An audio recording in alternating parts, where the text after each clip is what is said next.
So thank you for joining us for this segment of Webinar for Busy Lawyers. My name is Laura. I'm a law practice advisor at LCL.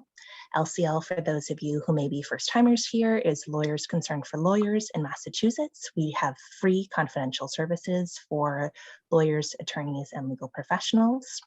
Part of our goal is about well-being, and we also want to balance that with practical tips. This is why we love our Webinar for Busy Lawyers series, because we have guest experts in who can provide you with practical takeaways in a short amount of time.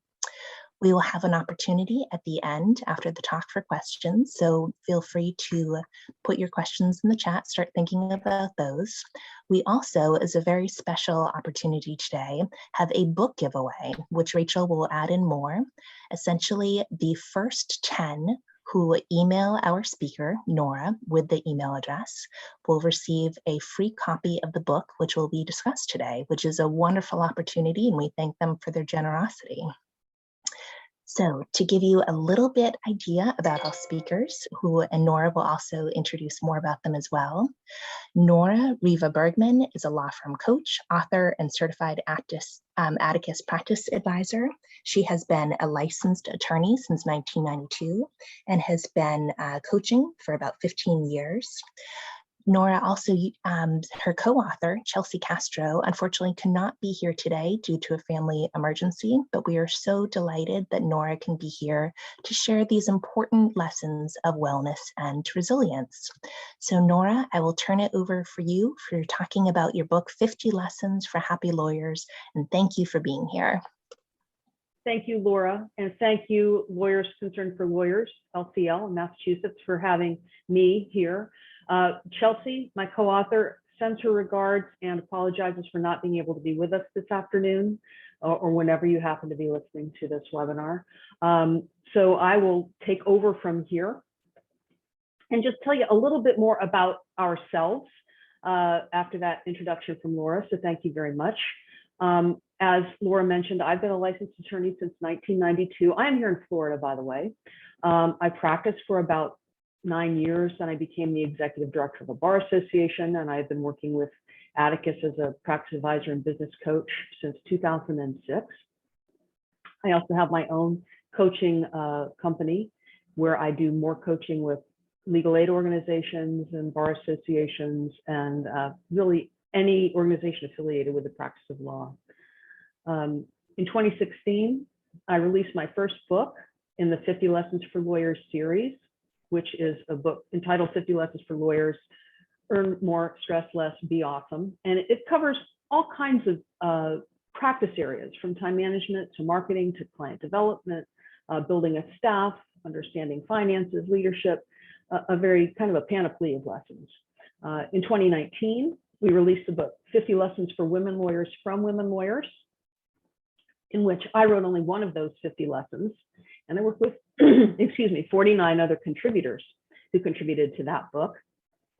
And then this third book has really been my labor of love passion piece. I am so excited about the release of this book because it does provide real actionable things that we can do, not only to increase our happiness, but to increase our level of wellness, our sense of well-being, our resilience, etc.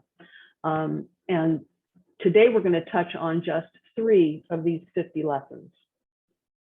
I want to say just a little bit about my co-author, Chelsy Castro, who is a lawyer turned psychotherapist. She works exclusively with lawyers in both performance coaching, productivity, and well-being. I met Chelsy when she graciously agreed to be interviewed for this book. She was one of the people that I interviewed in 2020 for the book, and we hit it off. I attended one of her trainings and was so impressed. I asked if she might consider co-authoring the book with me, which she did, and she brings just so much to this book. I'm so excited about it. So that's us. Oh, and by the way, as you might see, that guitar back there, I was a professional musician. It's not in my bio, but I was a professional musician for about 10 years before I went to law school. So there's a little fun fact about me, in addition to the fact that I like wine and riding my Peloton. So with that, let's kick it off. Let's talk about our why. And by that, I mean, why did Chelsy and I write this book? It's simple, because we believe that lawyers deserve to live happy, healthy, resilient lives. When I first mentioned the title of this book to a lawyer friend of mine, said 50 Lessons for Happy Lawyers, like, well, that's an oxymoron, happy lawyers. No, we don't believe that. We want to get rid of that mindset. Happiness is something that we all want as humans. And there are research-backed, scientifically proven ways that we can be happier, healthier, and more resilient. As a matter of fact, there is a lesson in this book. Lesson number 5 is titled Find Your Why, your purpose, your meaning, your reason for being. This is ours in writing this book. Our message to every lawyer out there, and not just lawyers, but anyone who works in a law firm, and quite frankly, this book will be relevant to anyone. Although it is written for lawyers, and we apply a lot of the lessons to the kinds of challenges and stressors that lawyers face, the lessons are applicable to anybody, regardless of whether or not you're a lawyer, particularly applicable to law students as well, as you're thinking about getting into the profession of law. You can take small steps each day to live a happier life, and not only that, bring happiness to everybody around you, because as you'll learn in this book, our emotions are contagious. We affect the people around us and they affect us. So when we are in a happy, positive mindset, we actually can infect those around us with those positive, happy emotions. I also want to just say a few words about our partners in this book. A portion of the proceeds of the sale of this book will go to support 3 really wonderful organizations. The first is the Greater Good Science Center out of Berkeley, California. By the way, all 3 of these organizations, of course, you can Google them and learn more about them and access the resources that they provide as well. The Greater Good Science Center is a tremendous resource for everything health and wellness and mental health related. The Anxiety and Depression Association of America is our second partner. They are based in Boston, Massachusetts. Tremendous resource for mental health and wellness. And then finally, and both of those organizations, by the way, are not focused on or dedicated specifically to lawyers. They are for the general public. The Institute for Wellbeing in Law is focused on lawyer well-being, another wonderful resource for you. And I would encourage you to check out all of their websites and check out the resources that they provide there. All right, with that, let's talk about what our goal for today is, our goal for the next 20, 30 minutes or so.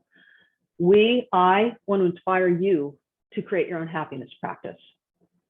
And I'll talk about what I mean about a happiness practice in just a moment. But first, let's look at some statistics. Don't you love statistics?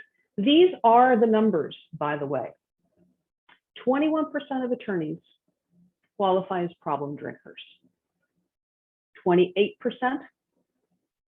struggle with some level of depression. 19% demonstrate symptoms of anxiety. This one really got me. This statistic actually came from the 2018 Legal Trends Report. 75% of lawyers report frequently or always working outside of regular business hours. Now, that survey was taken pre-pandemic in 2018, right? Pandemic kind of changed everything, i.e. what are business hours now when you're working at home? So that number reflects, on the one hand, the challenge that lawyers have in feeling as though they have to work 24/7. At the same time, so that's kind of a negative to me, but at the same time, it can also reflect a positive, which is perhaps you're a night owl and you like working in the evening more than working in the daytime. The pandemic has given us the flexibility on some levels to be able to have more control over when we work. And maybe we like working outside regular business hours. Different for everybody. And then 39%, when we talk about working those long hours, say that those hours negatively affect their personal lives. So the statistics aren't great. They have not changed dramatically since the reports that we cite here, the Hazel and Betty Ford Foundation and the 2018 Legal Trends Report were released.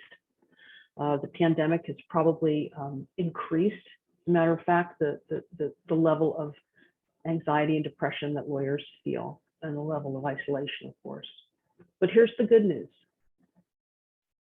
You are not a number. You are not a statistic, and you don't have to be a statistic. Our book will share with you the reality that there are concrete things that you can do every single day to increase your level of happiness, to increase your level of wellness and well-being and resilience. Lesson 1 in the book, like the law, happiness is a practice. So when I first started writing this book, before I became affiliated with Chelsy, you know, I thought of, you always go on Instagram and say, oh, just choose happiness. Happiness is a choice. It's not that easy. And we are not implying that here at all. You can't just flip it on and off like a light switch. It is like a practice. It's something you have to pay attention to every day, like the law. So you see there on the slide, it says 40% of our happiness in life is determined by intentional activity. I want to say just a little bit about that, because remember, our goal, my goal today with you, is to inspire you to create your own happiness practice. So that number, 40%, comes from a book called The How of Happiness, written by Sonia Lieber-Mirsky. And Dr. Lieber-Mirsky is actually affiliated with the Greater Good Science Center. She has done a tremendous amount of research in the area of happiness that we talk about in the book, and we actually recommend her book to everyone that reads our book. Her study found essentially that in life, about 50% of our level of happiness, how we feel or how we identify as being happy or not, is determined by our genetics in a lot of ways. So there's 50% that really is kind of wired into us on some levels. 10% approximately is based on our life circumstances. You know, what happens to us in life if we win the lotto or if something really wonderful happens to us. But only about 10%. The other 40% is affected by those things that we intentionally do that make us happy. Now, we say this a lot in the book. That sounds really simple. Simple doesn't mean easy, okay? Simple does not mean easy. So while it might sound simple to say, well, just do things that make you happy, what are those things? Well, that's what many of the lessons in this book are about. What are the very things that you can do and experiment with to actually create that happiness practice for yourself? And why even bother doing this? Well, there's, again, a lot of research. I want to underscore this too. You know, you're going to hear me say research a few times probably between now and the time that we finish up. But this book is not just Chelsy and me talking. This is research-based, scientific ways that you can increase your happiness level, boost your resilience. And when you do that, there are all kinds of tangential benefits, from lower heart rate and blood pressure to a strengthened immune system, to less disease, to less stress, to even a longer life. So I said before we got started this morning, I was talking with Nora, said, you know, I was reflecting on this book, and no, I don't think the word self-care appear anywhere in this book, but every single lesson in this book is tied to self-care, taking care of yourself. So that's step number 1, is to just understand that, like the law, happiness is a practice, and there are things that you can do every day to help you be a happier lawyer. I want to talk about lesson 3. And as I kind of skip from lesson 1 to lesson 3, let me just talk a little bit about the book itself and how it works. And this is how all the 50 Lessons for Lawyers books work. This book is designed so that you can pick it up and read any lesson that you choose to, anyone that resonates with you. and then actually apply what is in that lesson to your life. Okay, so each lesson is a standalone, and some of them refer back to other lessons. So if you're reading one lesson and there's information that's relevant to it in another, we'll direct you to that other lesson.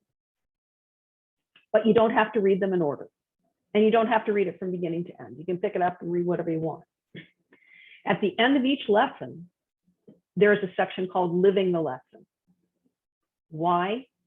Because just knowing what you can do is not enough. You have to do it. You have to actually do things to change your life. And we give you, again, simple, but not necessarily easy, things that you can do to apply what you've learned in that lesson to your life.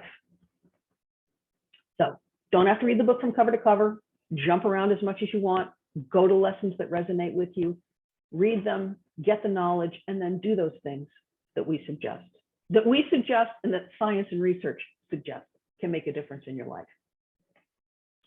So first, I want to give you that foundational piece about happiness and how happiness works and what you can do to affect your level of happiness. And I wanted to also talk a little bit about lesson 3, which focuses on resilience. A lot of conversation nowadays about the concept of resilience and building resilience. And again, like happiness, there are things that you can do every single day to build your resilience. We share a quote in the book, and I've put it here because I think it is so important to kind of get this. Resilience isn't a single skill. It is a variety of different skills and coping mechanisms to bounce back from bumps in the road that we all face, as well as failures. You need to focus on emphasizing the positive. We're lawyers. Lawyers are trained to look for problems. You think about problems all day long. It's not easy to maintain a positive mindset sometimes, but the reality is, and science will tell you, that the more positive your mindset can be, the more creative you are, the better you think, the better you problem solve, all of which are skills that are really important for lawyers. And with respect to resilience, I'm going to just talk briefly about the 5 things that we listed there and underscore one more really, really important part of this book. And that is that small steps, small changes to the way you do things every single day add up over time. The changes might be so small that you don't feel them or notice them in the moment, but a year from now, you may look back and see how far you've come, see that you feel differently about your life, that you approach your law practice in a different way. Those small steps are incredibly important. One of the books that we cite, out of the many books that we cite, and we recommend all of them to you as part of your happiness library, is a book called Grit by Angela Duckworth. If you haven't read it, highly recommend it. I got to hear Angela speak at a conference a couple of years ago, and she talked about this idea of small steps. And she went a step further, if you will. She encouraged people, if you want to make a real lasting change in your life, don't just take small steps. Take, in her words, infinitesimally small steps, small little tweaks and changes that add up over time, that may not be easy to implement, but are well worth it. So some quick strategies to develop your resilience. And these 5 things are things that you can do actually within the course of your day, okay?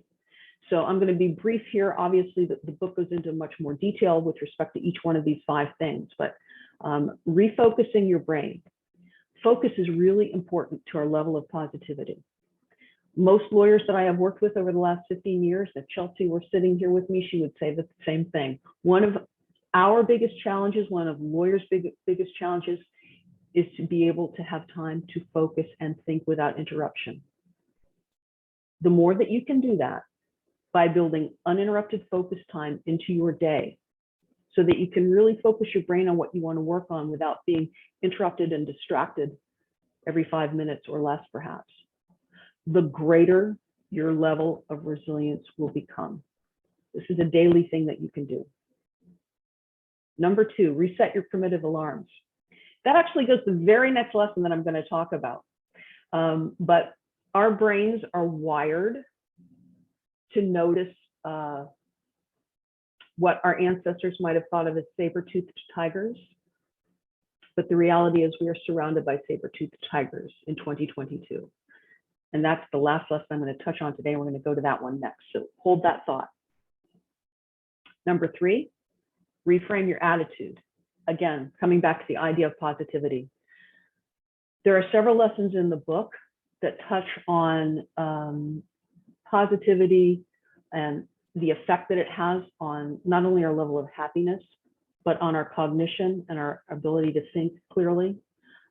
So the more things that you can do to put yourself in a positive mindset, the healthier you will be. And one quick tip, this is the title of another lesson called Don't Be So Judgy. One thing you can do to reframe your attitude is to think about how often you judge things as good or bad throughout the day. Very often things happen to us and we put the label of bad on that thing. For example, you're headed to a hearing and you're running a little late and you get a flat tire. Most people are going to say bad thing. But is it really a bad thing? Do you know? Maybe that flat tire kept you from getting in an accident 5 minutes later. You'll never know. But it might cause you to rethink how you label something that happens to you. And think about this in your own life. Haven't there been times in your life when something's happened and you labeled it a bad thing? And in retrospect, it really wasn't so bad. And in fact, it might have been a good thing that happened. But it might take time to reveal that. So my point being in reframing your attitude, be very careful of those things that you label as bad, because once you label something as bad, you can pretty much guarantee that you're going to experience something bad from it, at least in the short term. The last 4 and 5 items there under strategies to develop your resilience: refresh your body and renew your spirit. Refresh your body throughout the day. So if you're one of those lawyers that sits down at your desk and you don't eat lunch and you work through and you feel the fatigue, you're not doing yourself, your level of happiness, or your clients any favors by working like that. See if you can get in the habit of every 30 minutes or so just standing up, stretching, having a glass of water, a very short little what we refer to as micro breaks. Every 90 minutes, perhaps a bit of a longer break, 5 whole minutes away from your desk to go to get a cup of coffee or watch a funny video on YouTube or something that makes you feel good. Throughout the day, small little changes. All of these things put together really help you build your resilience. And renew your spirit. Spend time in nature, which might be as simple as walking outside your office and getting some vitamin D on your skin. Whatever makes you feel good is what you should do in terms of renewing your spirit. That's lesson 3. Now we're going to jump way ahead. Remember, I said you don't need to read these lessons in order, so we're going to jump ahead to lesson 19. I mentioned those invisible saber-toothed tigers. So real briefly, 2,000, 2 million years ago, across the millennia, our ancestors were wired to pay attention to what were very often literally saber-toothed tigers, that created a fight or flight response in us. They paid attention to those tigers, they focused on them, and if they saw a rustling in the bushes and they didn't pay attention to it, and it was indeed a saber-toothed tiger, well, they were probably going to be dinner unless they killed it or they outran it. But once that event with the saber-toothed tiger was over, assuming you survived it, it was over. All of those hormones that were raging in our ancestors' bodies because of the threat of that tiger came and went when the threat died. But today, saber-toothed tigers are all around us because we perceive so many threats all the time. So as a result, cortisol and other damaging hormones are coursing through our bodies all the time. Cortisol, adrenaline, other hormones that sap our health and really detrimentally affect our own wellness, because we're constantly in a fight or flight response, whether it's a court deadline, whether it's a meeting with a client, whatever it might be. So Chelsy, when she talks about this topic, is really wonderful. And she talks about the fact that the thoughts that we're having are not facts. The thoughts that we're having may or may not be accurate. The way we are perceiving something happening to us may or may not be a real threat to us. We have to be really careful and pay attention to the thoughts we're thinking. And again, coming back to how we're processing those thoughts. Because living in a constant state of fight or flight is damaging to our health. So we've got to learn to identify and question the validity of those thought patterns so that we can recognize what we're kind of doing to ourselves and begin to address some of the thinking errors that we're having with respect to that. We give you some tools in the book that help you to do exactly that, to identify those thinking errors and deal with them and move on. I mentioned earlier that every lesson in this book contains a section called Living the Lesson that gives you some bullet points that you can experiment with. I say this to my clients all the time. You know, I make suggestions, you make decisions. We're not saying there's a cookie cutter answer to happiness for everyone out there. There is not. There are research-based, science-backed strategies that you can apply to your life and tweak for yourself to make them your own so that you can really apply them and do them. And that's what we hope to help you do with each Living the Lesson section at the end of every chapter. One of my favorite quotes here from Goethe: in the end, we retain from our studies only that which we practically apply. So true. I mean, if reading a book were enough to be fit and rich and healthy and you name it, then we'd all be those things, because there are thousands of books out there on that topic. It's not about having the knowledge, it's about actually doing those things. So from this little webinar, we would ask that you take some very, very simple steps. Step one, before you can be happy, you've got to believe that you deserve to be. You've got to know that you deserve to be. And that sometimes is one of the hardest lessons. It is a lesson in this book, by the way, to give yourself permission to be happy. It's okay to be happy. It's good to be happy. It's good to be happy. And your happiness will affect other people around you. But in order to do it, in order to be happy, you've got to take action. You have to do some things to make you happy. And then once you find those things, there might be only one lesson in this book that really resonates with you, that you're like, yes, I'm going to do that thing. Then do it every single day. You will see change. We can pretty much guarantee that. But whether or not you see that change is based on your own action and what you do every single day in terms of living the lessons. I will leave you with this, and that is our contact information. I mentioned that for the first 10 people that email me, I will make sure that you get a free copy of this book. And if you do, I would love to hear your thoughts on it. We've provided our email addresses there for you. If you want to reach out to us, we would love to hear from you. If you have questions, I'm happy to address them. If you have questions after this webinar and you want to email me, I'm happy to chat with you then too. Thanks very much for having me. And I think I'm going to bring Laura back into the conversation here, or Rachel, I'm not sure who. Nora, thank you so much. That was wonderful.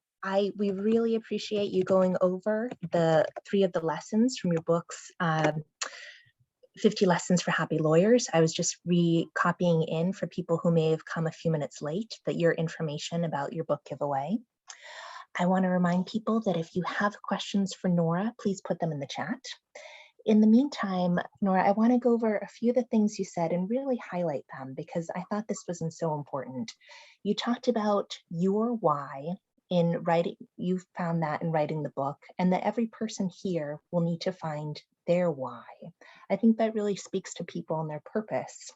As you went over goals of creating your own happiness, of which you had the 50 lessons, your 3 mini lessons you did with us, like the law, happiness is a practice, why resilience matters, and identify your invisible saber-toothed tiger, shows that a lot of all happiness really is up to us. Oh, I will remind people too, I see we had one person put it in order for confidentiality, we would request that you either send your email address just to hosts and panelists or to email Nora directly in case you do not want to share your email with everyone, just to let you know in case some people may default to putting to everyone in the chat. So to go back to this, you talked about how our happiness is a lot in our hands, how positivity is something that can be practiced. You talked about little small changes and resilience, renewing your spirits. We really appreciate all these tools and resilience and seeing how our actions every day can help us live these lessons. I would like to start off with a question. What is one of the lessons you've done from the book and something that you have done over the pandemic to help boost your own wellness, your resilience, your happiness? How have you implemented one of these lessons in your own life, or Chelsy in her experience? The very first one that came to mind, Laura, when you said that, especially with respect to the pandemic, is a lesson titled "Cultivate Positive, Supportive Friendships." And so, you know, the pandemic forced us to isolate for some period of time. And many of us, myself included, kind of like that on some levels, you know, get into your own little cocoon and it's nice and comfy in there. But the reality is that the more supportive friendships we have, the healthier and happier we're going to be. There's a ton of research in the book about that. And the interesting thing is that those friendships, those positive supportive relationships can be online. You know, they can be people that you've met online, that you connect with via Zoom. I have a wonderful quote from a woman named Ivy Gray, who's brilliant. She's the vice president of research and development at WordRake. And she talks about, she's one of the people that I interviewed for the book. She talked about how the friendships that she made during the pandemic would have never happened but for the pandemic, because she was connecting with people from all over the country on social media in real ways that have, and with people that have become her true friends, even though she may have not met them before. And that one just jumped to my mind as soon as you said that, because that's been true for me too. I have met people and engaged with people. Part of it was in the process of writing this book, just having the courage to reach out to people and say, can I interview you for my book? Some of whom were, you know, people that, big people. Jack Newton, the CEO of Clio, was one of the people that I interviewed. Fascinating guy. And everybody was just so generous with their time, and they're people that I've still stayed connected to. Obviously, I met Chelsy because I reached out to her during the pandemic. So don't be shy about it. And, you know, I'm smiling because I'm just thinking about all the different people that I met. So again, if you're thinking, oh yeah, that's nice, Nora, but I don't have the courage to do that, or I'm not going to do that. Small steps. Do what's comfortable for you. You've got to do what is right for you. Not me, not anyone else can tell you what is right for you. I love that, hearing about cultivating friendships. I really look forward to reading your book. I've met Ivy and I've heard her talk. She is wonderful. And so that sounds absolutely brilliant. We have a few questions have come in the chat. Okay. So one is, How does this impact a spouse? How do you impact a spouse or partner with this information?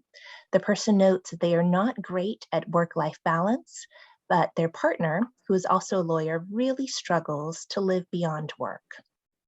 We'll buy them a copy of the book, of course, is my first answer. But I don't mean to be glib. You know, struggling with work-life balance, finding a way to live beyond work is a challenge for many people. You know, I jokingly said, buy a copy of the book. Whoever wrote this question, I'd be happy to send you a copy of the book to share, because I said at the top of this webinar, although it's written for lawyers, and I think you said your spouse is a lawyer, the information is relevant to anyone. And I started with like the law of happiness is a practice. That's one of the lessons I shared today. But lesson 5 from the book is find your why. And it talks about the importance of meaning and knowing your why you do what you do, finding your purpose, finding your meaning in the work of the law can be a really important foundational piece to even having the desire to move on, to find more, I almost hesitate to use the word balance, more integration. You know, we have one life.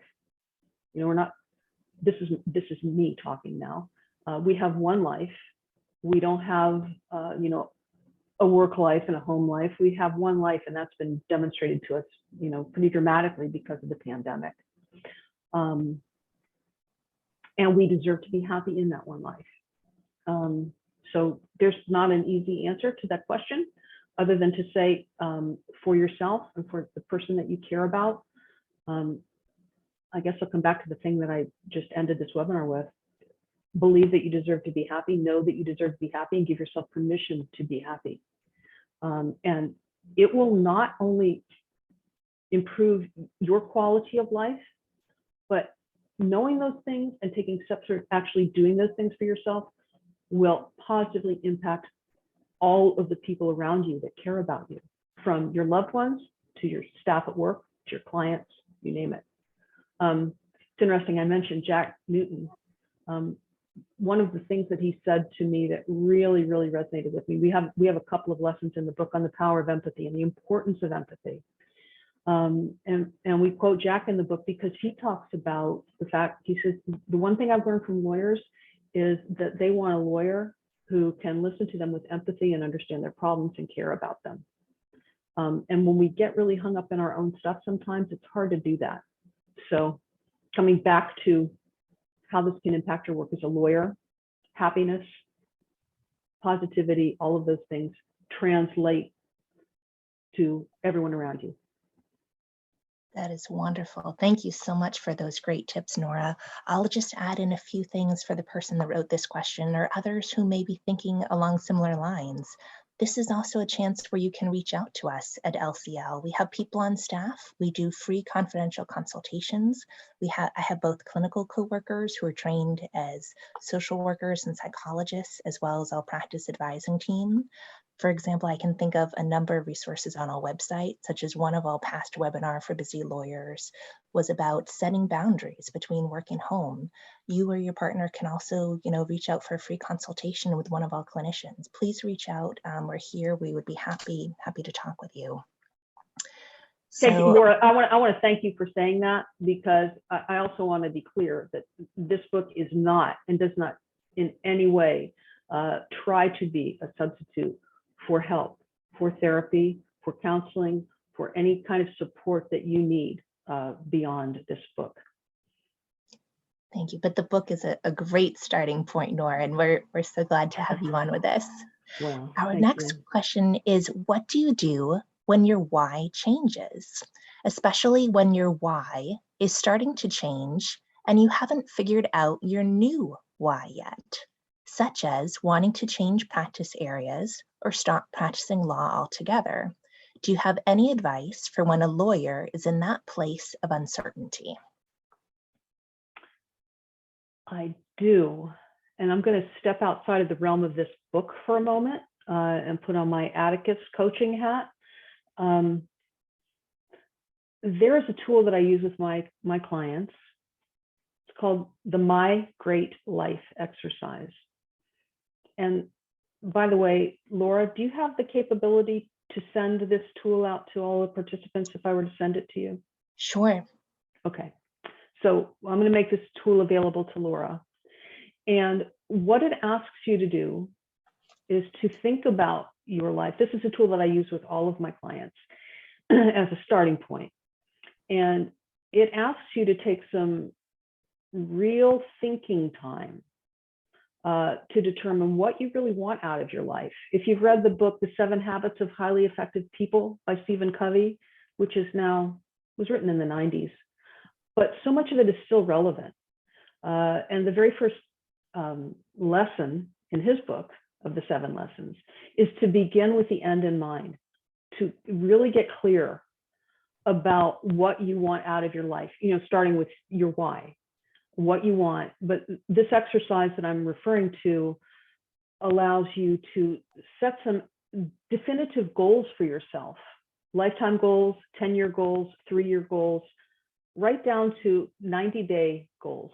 And those 90-day goals are the things you're going to actually do to make the 1-year goals, 3-year goals, 10-year goals a reality. So that it gives you a methodology to take the action that I was talking about before, to move you towards the goals that you are seeking. Now, I realize that doesn't answer your fundamental question, which was, what do I do when my why is changing, or I might want to change practice areas? Listen to yourself. That's one thing I would say. I want to recommend another book here. This is a book that is cited in our lesson on Find Your Why. And it's a book called Transforming Practices, Finding Joy and Satisfaction in the Legal Life. It's written by a man named Stephen Kiva in the 1990s, and he was so far ahead of his time. For a while, I taught alternative dispute resolution at a law school. And I made his book required reading for my students at the time, because I think it will resonate with you. The person who asked this question, I think it will resonate with you because it will delve into some of the things we don't have time to talk about here.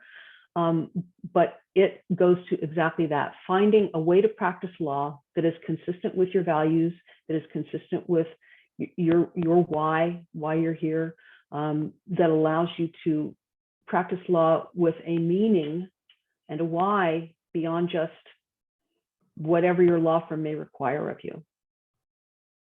Excellent, excellent book. Thank you so much for that answer and for that book recommendation, Nora. I have been writing down as you go through the book recommendations. Some of them I'd heard before, like Grit, and have been meaning to read. Now I'll put it up higher, and Transforming Your Practice sounds wonderful. I want to add on to that person's question as well. We also, on our Mass LOMAP website, which is affiliated, it's a subpart of LCL, we have a series of career development workbooks. A lot of this is your why is changing, and Nora is certainly more the expert on this, but I think will require a lot of self-reflection. So those workbooks that we have on our website go through things like helping you find your strengths and areas to help you really think through what you may be looking for next. One person asks, could you send us a bibliography of books other than yours that you recommend? Wow. That may be an afterwards for follow-up, because it sounds like you already have given us a number of books. I hate to say this book cites a lot of other books, all of which we recommend reading. But Laura, if you'll send me a reminder of that, I can maybe pick my top 10 favorites or something like that and send it to you, make it available to folks. We'll do afterwards. And I want to note also that Rachel has kindly put in the chat the link to where the career research development workbooks are on that I was talking about before. I also want to say, not to interrupt you, I apologize, but since you said workbook now, I wasn't going to make this announcement, but I might as well. We're working on a workbook that is going to accompany this book for that very reason, because wonderful. We know that even though we've given you a starting point at the end of each lesson with things that you can actually do to implement the things that you learned in the lesson, it's more than that. And Laura, you hit the nail on the head. Some of finding your why, you're not going to sit down in 5 minutes and go, oh, enlightenment. This takes deep thought and reflection over time. Very often, it's not something you're necessarily going to do in an afternoon, but you're worth it. This is your life, and you deserve to take the time to pay attention to your own life.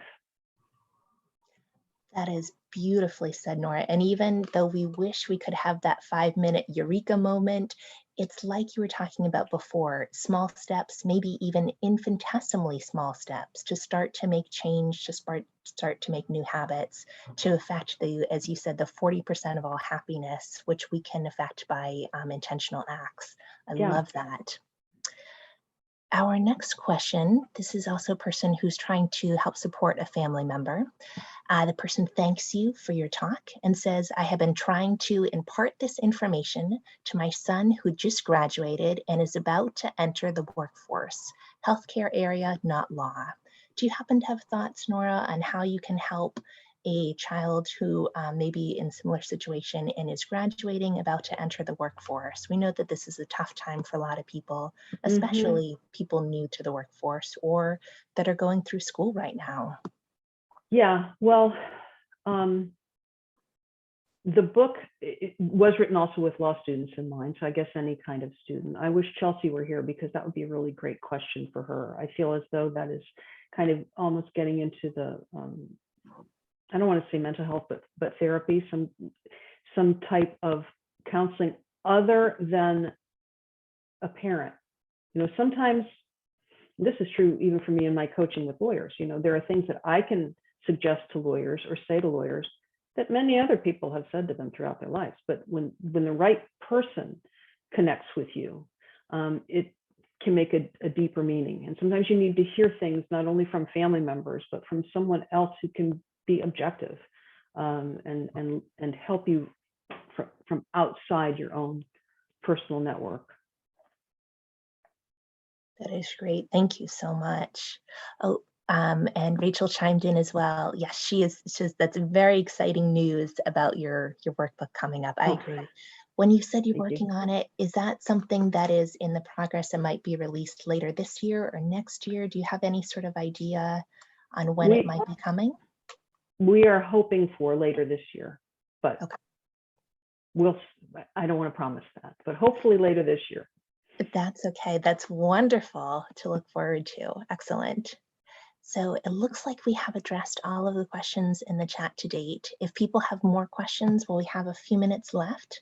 Certainly, please write in. While Nora is here, we are so grateful to have her time. I want to remind people too about the book giveaway, which she is so generous. Not only is as she talked about a portion of the profits from the book, supporting some of the resources that she notes really helps lawyers and people across the country with wellness, with well-being, with mental health, with resilience.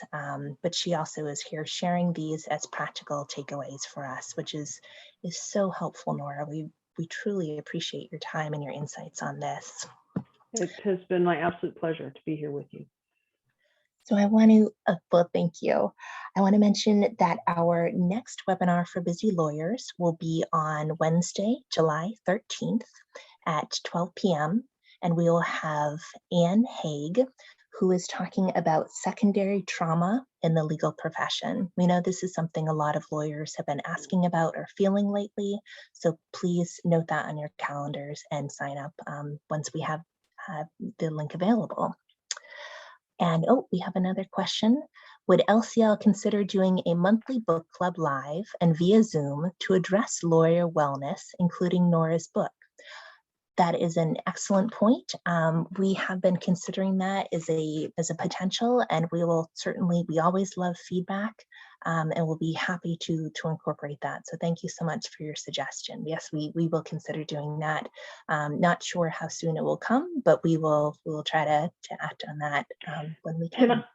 Can I say one other thing based on what you just shared about your next upcoming webinar on secondary trauma? Yes. There are 2 lessons in this book that are related to that. We have a lesson on burnout and beating burnout, what you can do to protect yourself against burnout.